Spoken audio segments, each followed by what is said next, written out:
So is the world getting more dangerous under President Biden? Here now is James Freeman of the Wall Street Journal. He's also a Fox contributor. James, good to see you live and in person. Thanks. Yes. So to the question, is Coldplay. the world Coldplay fan of Coldplay or not? I think it's good music. I don't think it's a stadium show. So wasn't a good call for the Super Bowl a few years back, but good music. I agree with you. Not the worst band ever per Dagan. Yeah. But back to is the world a more dangerous place? And can Biden come out and say, listen, we don't want conflict, we just want competition? Don't you need two to tango? Don't the Chinese have to believe that same thing?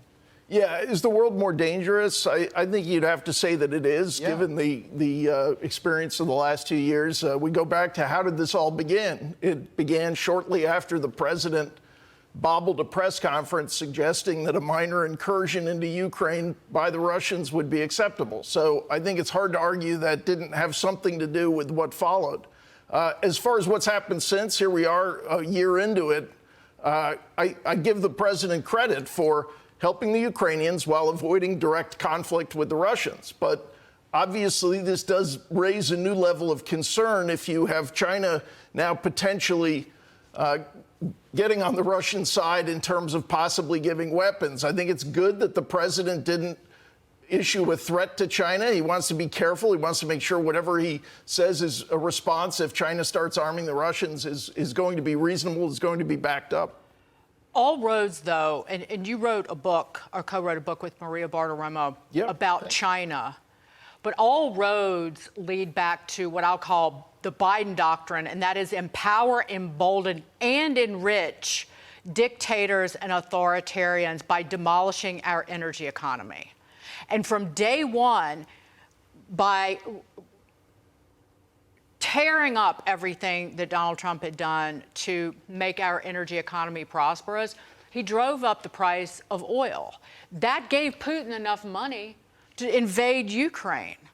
And we're doing, in essence, the same thing, enriching China by this cockamamie climate crusade, and with a particular focus on electric vehicles as the North Star, when 78% of the cells for batteries for electric vehicles come from China. Everything about their energy policy and their economic policy, it weakens us and empowers China.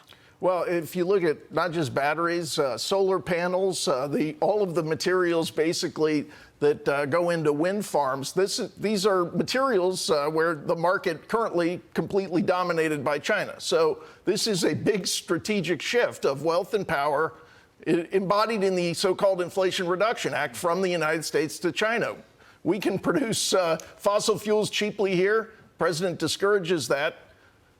China leads in the materials for the energy sources he's trying to push us toward. Xi Jinping has now said he's going to make a trip to Russia after Joe Biden is going to Ukraine. How does this further entangle China and the United States in this conflict? I think it's a mistake for China. I think it's bad for the world, but could be bad for us as well. Again, this is high stakes. We've been all along wanting to help the Ukrainians, but understanding they're fighting a nuclear-armed power. Now another nuclear-armed power getting closer to Russia. I think for the president, it's natural that he's going to have to answer to a lot of folks in Congress this year. What is the strategy? We're a year in. It's been a large financial commitment. He's saying he wants unending support. I think people are going to ask, and it's a difficult question to answer because I don't think he actually wants Ukraine to win and take the fight into Russia, right? That risks a much bigger conflict. So it's a question of how much of the territory that Russia seized in 2014, if any, he's going to say the Ukrainians can take back. And I think this is going to be a problem for him, explaining exactly what he's trying to achieve. Every domestic policy maneuver, every mistake that the American family has felt has translated into a foreign policy mistake and failure. And they're inextricably linked. Well, I think this is the other challenge this year is the economic news. The economy's held up pretty well, still a good job market, but that inflation that he did so much to inflame is now creating big budget pressures. Even in Washington, as you know, Sean, people are kind of waking up to this series of reports from the Congressional Budget Office saying the fiscal picture is really deteriorating. Almost $500 billion in deficits just the first 4 months of the year. It was kind of shocking last week when they said, looks like several trillion more of debt over the next decade because inflation is rising, interest rates going up. The economy's expected to do less well. So I think these pressures will further encourage the president to say exactly what his strategy is. They're a goulash of morons. How did they not know that this was going to happen? Here's the deal. When the economy starts to tank, we go into recession, they'll want to spend more money to help more people out when they never rolled back the assistance that they gave over the pandemic. It's just more spending on top of more spending.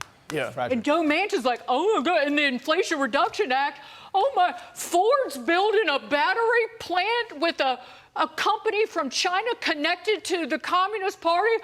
Oh my goodness, I had no idea. Is that Manchin? Yes.